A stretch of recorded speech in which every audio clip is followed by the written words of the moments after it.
Making money with Michelle. Making money with Michelle. Making money with Michelle. Making money with Michelle. Hey YouTube, how you guys doing today? I am Michelle Morar, and I'm busy making money today. How about you? Seriously, I want to talk to you today about huge retirement planning changes due to Secure Act 2020. I was going about my business, and all of a sudden, I was looking at my TD Ameritrade account, and it said changes to retirement accounts due to Secure Act 2020. And I'm like, what in the world is going on? What is this Secure Act 2020? And I'm thinking, I haven't even heard about it. The only thing I have heard about is Trump is impeached. That's the only thing I knew that was going on in Washington. They had wall-to-wall coverage of Trump is impeached, and yet Pelosi's not even sent up the papers to have him impeached. I don't understand. Anyhow, so I did some investigating, and I come to find out that they have been busy up in Washington, unbeknownst to us, passing changes to retirement accounts. And you're going to want to stay till the very end to find out what all has happened. We're going to go over it. We're going to see what the good, the bad, and the terrible. Okay? So first of all, number one, it allows you to save more in a 401k. That is a good thing, to allow you to save more in your 401k. Not everybody has access to a 401k, but they have made some changes in that area as well. But if you are under 50 years old, you can contribute up to $19,500. If you are 50 and older, you can add an additional $6,500, which is a total of $26,000. Now, why is that important? That is important because in basically a 4-year period of time, without gaining anything, you would have over $100,000 saved. Now let me explain to you. If you make over $26,000, you can put in up to 26. So if you work and get paid 26, you can put that full thing in and you would be able to live on zero. Or if you made $30,000 and you could put the $26,000 in there and live on $4,000 in a year. And you say that's ridiculous. Well, yes, but I'm just trying to explain to you how it works. And the fact of the matter is you could have in 4 years' time $100,000 saved for retirement. Most Americans do not even have any savings. A third of Americans don't. And then I think it's another third has like $10,000 or less. So it's very important that you be able to save for your future, and they are allowing you to do that by increasing the 401k contributions. Now, most financial planners suggest that you pay yourself 12 to 15% of your pay. So if you made $1,000 take home, that would be $120 to $150 that you would want to take out and put into your 401k. If you made only $500 a week, cut that in half, it would be between $60 and $75 that you would want to put into a savings type plan. So, what is next? Next is you are able to delay using your retirement funds from your 401k or your IRA. Now, what does that mean? Well, this simply means this. Previously, you would have to take out what is called an RMD, or required minimum distribution, when you turned 70 and a half, or you would be penalized. Now they have extended that from 70 and a half to 72. But it's only for those people that would have been 70 and a half as of January 1st, 2020. If you were already taking out your RMDs, you are going to continue to have to take out your RMDs. Okay?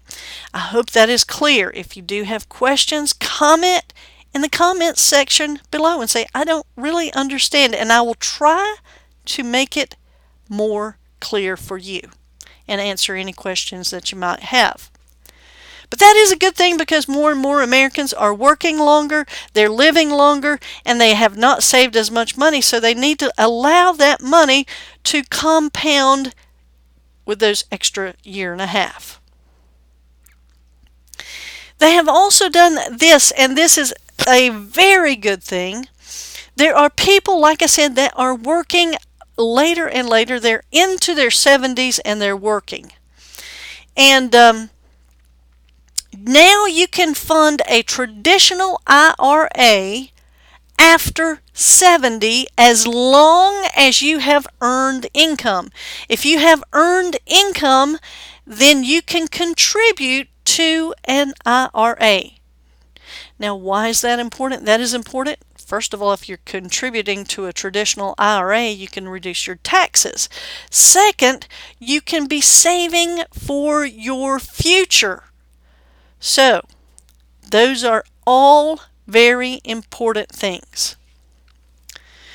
Here's one of the bad things. They have limited benefits on inherited IRAs, and they have basically done away with the stretch IRA.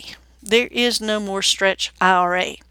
You know, when financial people come to you and say you need to take advantage of this and you want to put it off, this is the reason why you should always listen to those financial people, because things get taken away. There is no more stretch IRA. It was a great deal, and not many people took advantage of it. They should have taken advantage of it, but they didn't. Now it's taken away. Now basically it goes like this. You inherit an IRA from an original owner who passes away after January 1st, 2020. You must now withdraw all the assets within 10 years of his or her death. So if you're a child and you inherit from your parent and you don't have extenuating circumstances, and I will go over those, you must get that, instead of having it stretch out over your whole entire lifetime, your life expectancy. Now it has to be emptied within 10 years. Some people, that's no problem. They get rid of it in a day or two. But some people who are prudent know that the compounding, the longer you keep something in an account, the longer it will accrue, and it is the genius of compound interest. But there are some exceptions. The exceptions are this: a surviving spouse, a minor child, disabled or chronically ill, or a beneficiary less than 10 years younger than the deceased account owner. If you do have questions about that, comment below and I'll be glad to get you some more information. Or you can go and, if you want to get a more personal question answered, you can go to my website, www.michellemorar.com, and ask me that way. Now, these are two pretty good things that have been changed. And the one is you can use a 529 plan to pay student loans. So you can pay up to $10,000 in student debt. They realize that people are going in more and more debt with going off to college, student debt. So they are going to allow a 529 plan to pay student loans. Now, this is one area where it may not be the same in the state that you are in. They just passed this law federally, and now the states are going to have to deal with this. So it may not. You will have to check with your state, your accountant, your state 529 plan, and see if they will allow this. The other is new parents can take a 401k withdrawal without a penalty. Now, you will have to pay taxes, but you can withdraw up to $5,000 in a year's time at the birth of a child or an adoption of a child. You still have to pay taxes. There is no penalty. You can have access to your money. Now, that is a catch-22 right there, because you could be stealing today from your future. It's great if you would pay it back, but sometimes you don't necessarily pay it back, and you are going to lose the compounding of any interest that you would have earned. It may be more beneficial for you to take the money from other savings. But if you have no other and you're wanting to have a child and you're needing that money for expenditures with a new child, either with a child that you actually birth or that you actually adopt, either one of those situations, then you can access your 401k up to $5,000. I hope this has been beneficial to you. I hope you have learned a lot. Give me a big thumbs up if you did. Comment below. And if you haven't already, I would really appreciate it if you would subscribe to my channel. Thank you, and I'll see you next time.